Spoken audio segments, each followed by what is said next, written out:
Pagbasa mula sa sulat ni Apostol San Pablo sa mga taga-Galasya. Mga kapatid, hindi kaila sa inyo kung paano ako namuhay bilang masugid na kaanib sa Judaismo. Buong lupit kong inusig ang simbahan ng Diyos at sinikap na ito'y wasakin. Naging mas masugid ako sa relihiyong ito kaysa maraming Hudyong kasing gulang ko.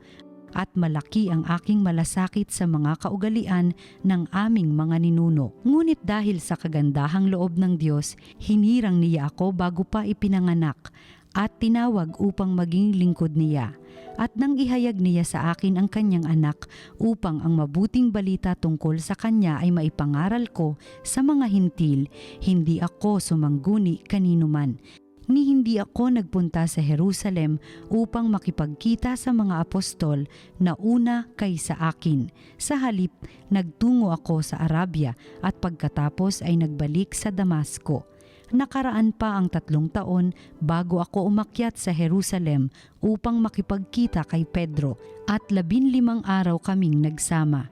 Wala akong nakitang apostol liban kay Santiago na kapatid ng Panginoon. Totoong lahat ang sinasabi ko sa sulat na ito. Alam ng Diyos na hindi ako nagsisinungaling. Pagkatapos, pumunta ako sa mga lalawigan ng Syria at ng Cilicia. Hindi pa ako nakikita noon ng mga Kristiyano sa Judea. Nabalitaan lamang nila na ang dating umuusig sa kanila ay nangangaral ngayon tungkol sa pananampalataya na kanyang sinikap na wasakin noong una. Kaya't nagpuri sila sa Diyos dahil sa akin. Ang salita ng Diyos.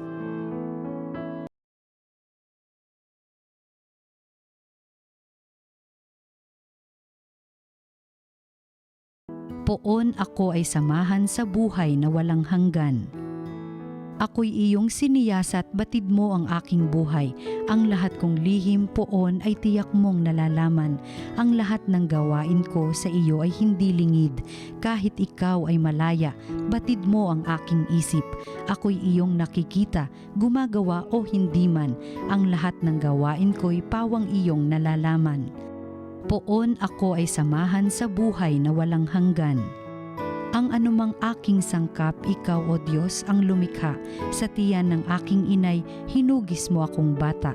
Pinupuri kita o Diyos, marapat kang katakutan. Ang lahat ng gawain mo ay kahangahangang tunay. Poon ako ay samahan sa buhay na walang hanggan. Lahat ito'y nakikintal sa puso ko at loobin. Ang buto ko sa katawan noong iyon ay hugisin. Sa loob ng bahay bata, dooy iyong napapansin. Lumalaki ako roong sa iyo'y di nalilihim. Poon ako ay samahan sa buhay na walang hanggan. Ang mabuting balita ng Panginoon ayon kay San Lucas. Noong panahong iyon, pumasok si Jesus sa isang nayon. Malugod siyang tinanggap ng isang babaeng nagngangalang Marta sa tahanan nito. Ang babaeng ito'y may isang kapatid na Maria ang pangalan.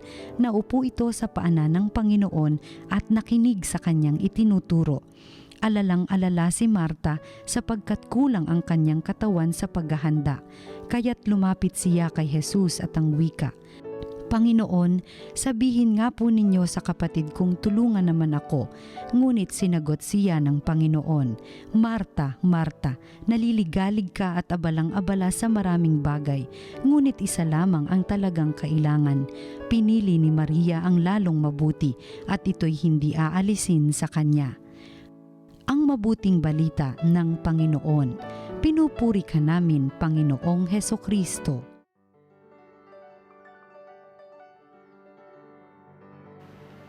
Mga kapanalig, narinig po natin ang mabuting balita para sa Martes na ito ng ika-27 linggo sa karaniwang panahon. At napakiiksi po ng ating ebanghelyo mula kay San Lucas chapter 10 verses 38 and the following. At dito po narinig natin ang tungkol sa kwento ng dalawang magkapatid, si Marta at si Maria, Martha and Mary. May alam na tayo ng kwento tungkol sa dalawa na yan dahil sila rin yung may kapatid na si Lazarus at namatayan sila ng kapatid, si Lazarus na muling binuhay ng ating Panginoon. Pero ang narinig natin ngayon ay kung papaano ang ating Panginoon dumalaw sa kanilang tahanan at kita ninyo, hindi nagkasundo ang dalawang magkapatid.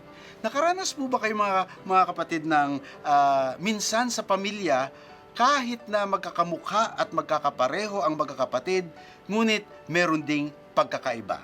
Pagkakaiba ng pag-iisip, pagkakaiba ng mga pag-uugali, pagkakaiba ng uri ng mga pananalita. Kaya nga't minsan o hindi lang minsan na ito'y nagiging sanhi ng hindi pagkakaunawaan o hidwaan sa pamilya. So may mga ganun din. Katunayan, sa mga kwento ng ating Panginoon, meron pang isang ganyan din tungkol sa away ng magkapatid. Tatandaan ninyo yung lumapit sa ating Panginoon na sabi niya, Panginoon, mamagitan ka na nga at pagsabihan mo yung aking kapatid. Ang pinag-aawayan naman nila ay yung mana nila mula sa kanilang mga magulang. Ngunit hindi nakialam ang ating Panginoon tungkol doon. Ngunit dito ay nagsalita ang ating Panginoon para nang sa ganon maitama ang mga pag-iisip lalo na ng kay Marta at maituro para sa atin kung ano ang tunay na mahalaga.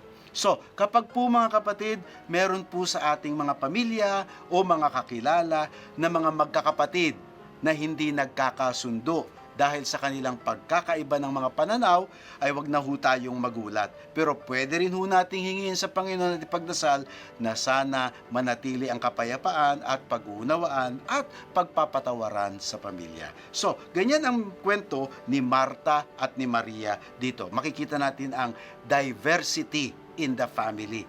Hindi naman lahat ay kailangan ipilit nating pare-pareho tayo sa pamilya.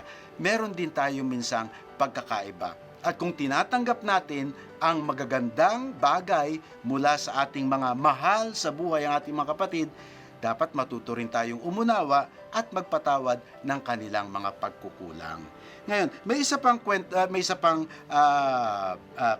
leksyon na makukuha natin dito. Sabi ng Panginoon kay Marta, Marta, ikaw ay lubos na nag-aalala sa mga bagay na tila mahalaga pero meron pang mas mahalaga. Mga kapatid, being anxious, yung word na ginamit sa English translation, you're anxious of so many things. Magandang pagkakataon po ngayong araw na ito na pag-isipan natin, pagnilayan natin, suriin natin kung ano nga ba mga kapatid, itong mga anxiety natin sa buhay. What are we anxious about in life? Mga alalahanin, karaniwan tungkol sa ekonomiya, pinansyal, pera, madalas tayo nag-aalala sa mga bagay na yan.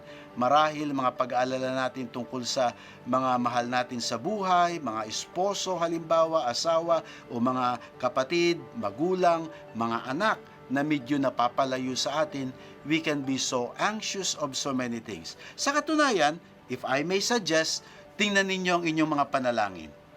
Ano po yung mga intensyon ninyo?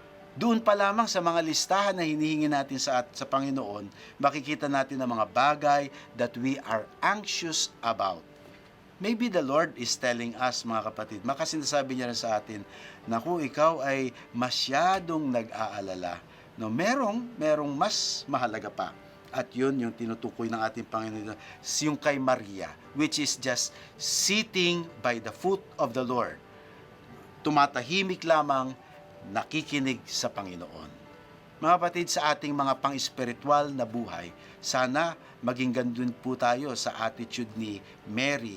Maraming bagay tayong aasikasuhin, marami tayong bagay na pinag-iisipan, pero wala nang mas gagaling pa kaysa umupo sa paanan ng Panginoon o lumuhod at magdasal at makinig sa ating Panginoon.